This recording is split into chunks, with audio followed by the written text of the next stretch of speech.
স্বাগত অহংকার সংগ্রামের অনুপ্রেরণা দানকারী আপনারা লক্ষ্য করছেন আমাদের বিচারে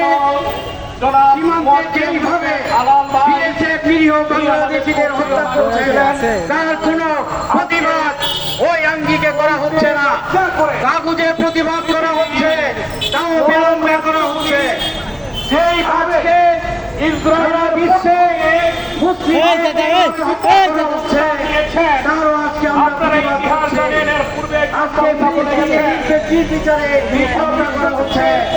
প্রতিবাদ করছি।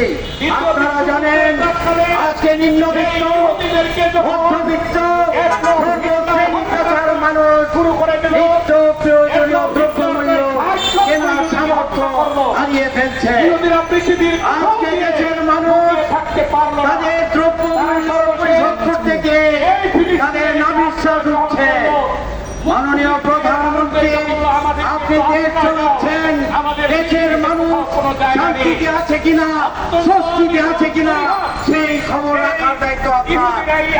আপনি সেটা রাখতে পারছেন না শুধুমাত্র একটা কারণে, কারণ দেশে কোনো গণতান্ত্রিক ব্যবস্থা নাই। কোন নিরপেক্ষ নির্বাচনের মাধ্যমে আপনি নির্বাচিত অন্যায়। তারপরেও যদি আপনার কতটুকু সুনামাকে রক্ষা করতে চান, তাহলে দ্রব্যমূল্য নিয়ন্ত্রণে আসানোর ব্যবস্থা করে চিহ্নিত একটা অতি লোভী ব্যবসায়ী শ্রেণী, তারা আমাদের ঘাটে গঞ্জে দ্রব্যমূল্য বাড়িয়ে চলেছে। আপনাদের অনেকে বলেন সাধারণ মানুষ, সাধারণ মানুষ আজকে অভিমান করেছে, অভিমান জানাতে হবে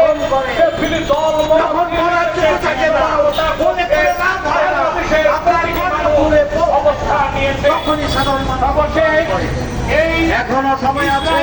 দ্রব্যমূল্য নিয়ন্ত্রণ করুন এবং যেই শক্তি বিরোধী নেতা কর্মীদের প্রয়োগ করছেন তাদের গ্রেপ্তার করছেন, এই কর্মকাণ্ড বন্ধ করুন। রাজবন্দী বন্দী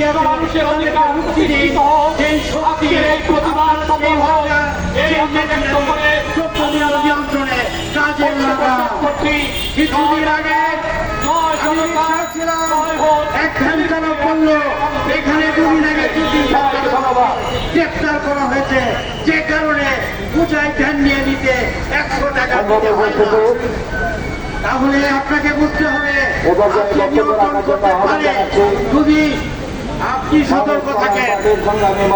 আজকে আমি বক্তব্য বেশি বাড়াতে চাই না।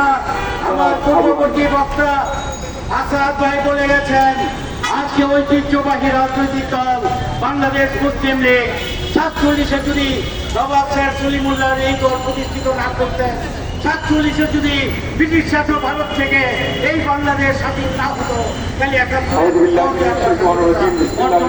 পারতাম না। আজকে এই বাঙালি, এই সংগ্রামী বাঙালি, বেঁচে খাওয়া বাঙালি, এরা ফুটে ওঠার আগে, রাস্তায় নামার আগে আপনি আপনাকে সংযত করুন। আপনি উদার মনোভাবের পরিচয় দেন। শীর্ষ নেতা সহ বিরোধী দলের নেতাদেরকে আপনি বন্দী করে রেখেছেন, অনতি বিলম্বে মুক্তির নির্দেশ দেন এবং বিরোধী নেতা কর্মীর উপরে অত্যাচার নির্যাতন বন্ধ করুন। আজকে দেশের মানুষ স্বস্তিতে থাকতে চায়, শান্তিতে থাকতে চায়, তারা দ্রব্যমূল্য ক্রয় ক্ষমতার মধ্যে চায়।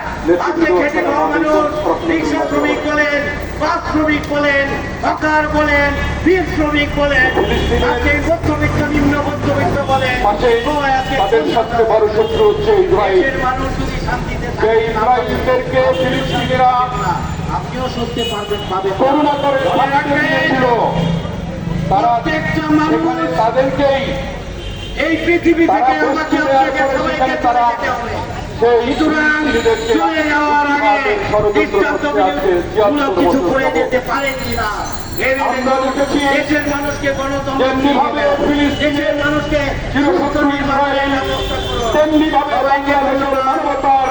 সবাইকে ধন্যবাদ। বাংলাদেশ জিন্দাবাদ, বাংলাদেশ মুসলিম লীগ জিন্দাবাদ।